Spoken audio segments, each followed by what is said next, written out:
نحمدہ ونصلی ونسلم علی رسول الکریم اما بعد فاعوذ باللہ من الشیطان الرجیم بسم اللہ الرحمن الرحیم والسابقون الاولون من المہاجرین والانصار والذین اتبعوهم بإحسان رضی اللہ عنہم ورضوا عنہ صدق اللہ مولانا العظیم۔ رب تعالیٰ ارشاد فرماتے ہیں سابقین اولین انصار و مہاجرین، مراد صحابہ اکرام رضوان اللہ تعالی علیہم اجمعین ہیں، اور ان کی جو اتباع کرنے والے ہیں حسن سلوک کے ساتھ، احسان کے ساتھ، سب سے رب تعالیٰ اپنی رضا کا اعلان کرتے ہیں۔ تو اس امت کے عظیم ترین افراد جن کو سب سے عظیم ہستیاں یا پیغمبر علیہ السلام نے جن کو اپنی زبان مبارک سے آسمان کے ستارے کہا ہے، وہ صحابہ اکرام رضوان اللہ تعالی علیہم اجمعین ہیں۔ حضور اقدس صلی اللہ علیہ وسلم نے صحابہ کو جو ستارہ کہا ہے، ہر ستارے کی اپنی روشنی ہوتی ہے۔ حضور نے فرمایا اصحابی کا نجوم، میرے صحابہ ستاروں کی مانند ہیں، جو جس ستارے کے پیچھے چلے گا وہ رہنمائی پائے گا۔ تو صحابہ اکرام رضوان اللہ تعالی علیہم اجمعین میں اگر کہیں پہ آپس میں رائے کا اختلاف پایا جاتا ہے تو وہ ان کا اختلاف ہے۔ یوں سمجھیں کہ ایک استاد اس کی کلاس میں، مدرسے کی کلاس ہو اور کوئی قاری صاحب پڑھا رہے ہوں، اور مدرسے کا کوئی معاون آئے اور کسی اسٹوڈنٹ کی سرزنش کرنا چاہے تو استاد برداشت نہیں کرتا کہ میری موجودگی میں میرے اسٹوڈنٹ کو ڈانٹا جا رہا ہے، اور استاد کو اچھا نہیں لگتا، وہ کہتے ہیں مجھے بتا دیتے۔ تو صحابہ اکرام رضوان اللہ تعالی علیہم اجمعین اگر ان کا کہیں پہ اختلاف نظر آتا بھی ہے تو ان کے استاد یا اللہ ہیں یا محمد رسول اللہ صلی اللہ علیہ وسلم ہے۔ رب تعالیٰ نے اعلان کر دیا وَكُلًّا وَعَدَ اللَّهُ الْحُسْنَى، سب کے لیے جنت کا وعدہ ہے۔ اور حضور صلی اللہ علیہ وسلم نے ستارے کہا، حضور نے فرمایا اللہ اللہ فی اصحابی لا تتخذوا من بعدی غرضا، خیال کرنا اللہ اللہ میرے صحابہ کے بارے میں، میرے بعد ان کو تان و تشنیع کا نشانہ نہ بنا لینا۔ فمن احبہم فبحبی احبہم، جس نے صحابہ سے محبت کی انہوں نے مجھ محمد سے محبت کی، اور ومن ابغضہم فببغضی ابغضہم، جنہوں نے صحابہ سے بغض رکھا انہوں نے محمد رسول اللہ صلی اللہ علیہ وسلم سے بغض رکھا۔ اور دوسری حدیث کو شامل کریں، جس نے محمد رسول اللہ صلی اللہ علیہ وسلم سے بغض رکھا تو انہوں نے پھر اللہ سے بغض رکھا۔ پھر اس کا انجام کیا ہوگا؟ دنیا میں بھی اور آخرت میں بھی۔ دنیا میں تو ذلت، دنیا میں بھی ذلت اس کا مقدر بنے گی، اور آخرت میں تو ہے ہی ہے۔ اسی طرح صحابہ اکرام رضوان اللہ تعالی علیہم اجمعین میں ایک نام حضرت امیر معاویہ رضی اللہ تعالیٰ عنہ کا ہے، چونکہ ان کا اور حضرت علی رضی اللہ تعالیٰ عنہ کا اختلاف ہوا تھا۔ ایک صاحب مجھ سے پوچھنے لگے کہ حضرت علی اور حضرت امیر معاویہ کے معاملے میں کون حق پہ تھا؟ میں نے کہا دونوں حق پہ تھے۔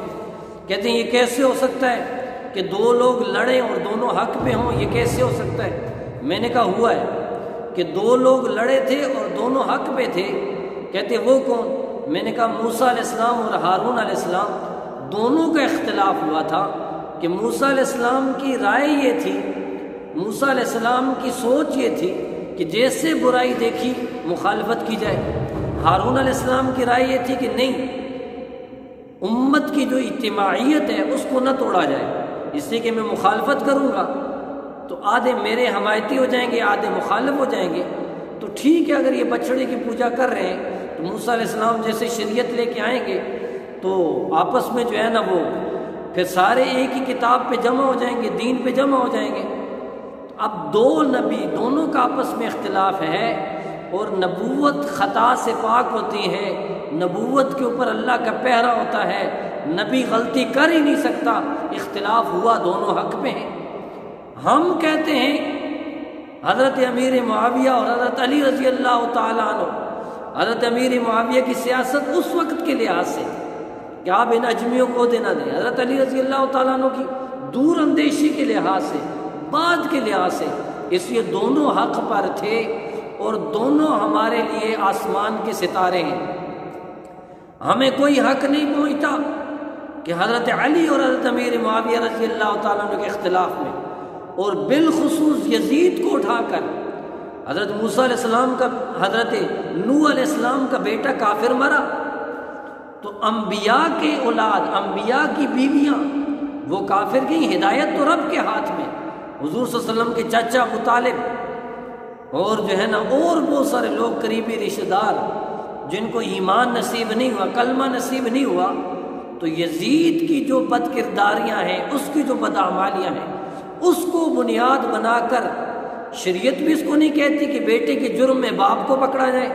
کہ ہم حضرت امیر معاویہ رضی اللہ تعالیٰ عنہ کو طعن و تشنیع کا نشانہ بنائیں۔ حضرت امیر معاویہ جو کاتبین 13 کاتبین وحی میں سے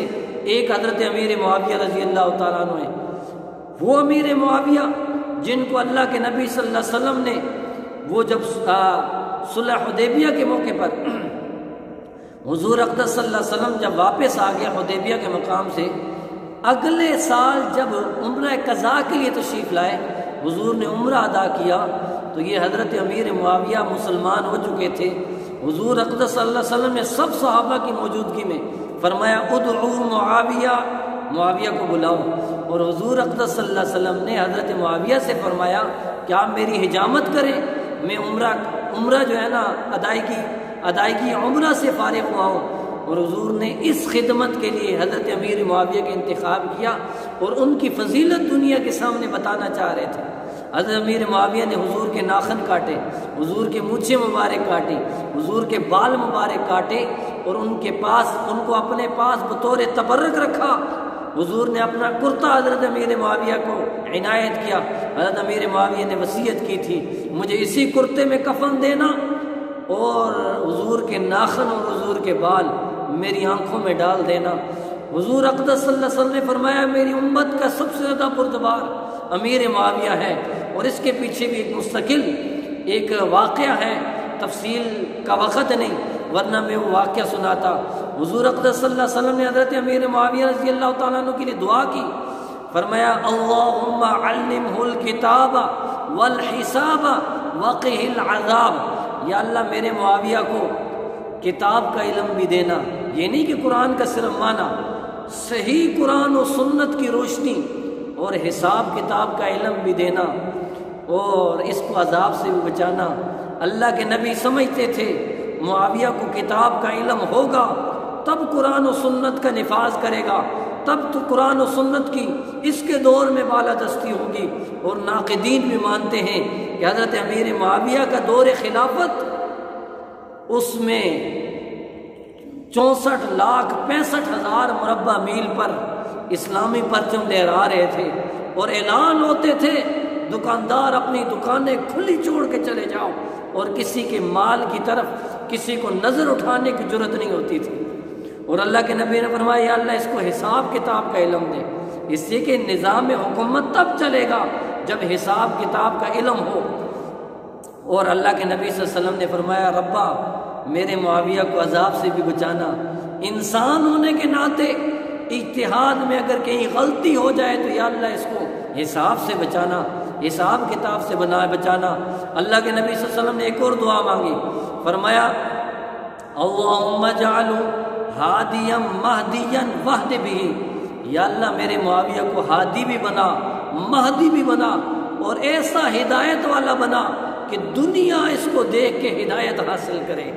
اللہ اکبر۔ اللہ کے نبی صلی اللہ علیہ وسلم کی دعا، حضور کے اٹھے ہوئے ہاتھ حضرت امیر معاویہ رضی اللہ تعالیٰ عنہ کے بارے میں کوئی اس کا مقابلہ کر سکتا ہے کہ اللہ کے نبی فرماتے ہیں اس کو ہادی بھی بنا، اس کو مہدی بھی بنا۔ اور حضور صلی اللہ علیہ وسلم نے بشارت دی تھی، بخاری شریف کی روایت ہے، اللہ کے نبی صلی اللہ علیہ وسلم نے فرمایا کہ جو پہلا لشکر جو سمندر کی جو جنگ لڑے گا، جو پانی کی جنگ لڑے گا، رب تعالیٰ ان کو لیے جنت کا وعدہ ہے، ان کو جنت عطا کریں گے۔ اس لشکر کی قیادت حضرت امیر معاویہ نے کی ہے۔ حضرت امیر معاویہ کے دور میں بحری بیڑا جو ہے نا تیار ہوا ہے، تو اس وقت افسوس کے ساتھ کہنا پڑتا ہے وہ امیر معاویہ جس کو اللہ کے نبی نے دعائیں دی، جو حضور اقدس صلی اللہ علیہ وسلم کا برادر ان لا کے لایا، جس کی ہمشیرہ حضور کے نکاح میں آئی، حضور کے حرم میں آئی ام حبیبہ، جس کا نسب پانچویں پشت میں جا کر حضور اقدس صلی اللہ علیہ وسلم سے ملتا ہے، نماز کے اندر ان کے اوپر لعنتیں کی جائیں، یہ بہت ہی شرمناک جرم ہے، یہ بہت ہی افسوسناک جرم ہے، اس کی جتنی مذمت کی جائے کم ہے۔ اور میں درخواست کروں گا تمام اپنے اداروں سے، تمام اپنے افسران بالا سے، تمام اپنے اداروں سے، انٹیلیجنس اداروں سے، کہ اس قسم کے جو شریر عناصر ہیں، جو سنی عوام کے جذبات کو مشتعل کرنا چاہتے ہیں، جو ملک کو خانہ جنگی کی طرح لے جانا چاہتے ہیں، اور ان مقدسات اور ان مقدس شخصیات کے اوپر یوں اپنی اس دور میں جو ہے نا اس قسم کی اپنی غلیظ زبان استعمال کرتے ہیں، ان زبانوں کو روکا جائے اور ایسی شخصیات اور ایسے افراد کو کیفر کردار تک پہنچایا جائے اور عبرت کا نشان بنایا جائے تاکہ کوئی اور ایسی جرت نہ کر سکے۔ اللہ تعالی ہمارا حامی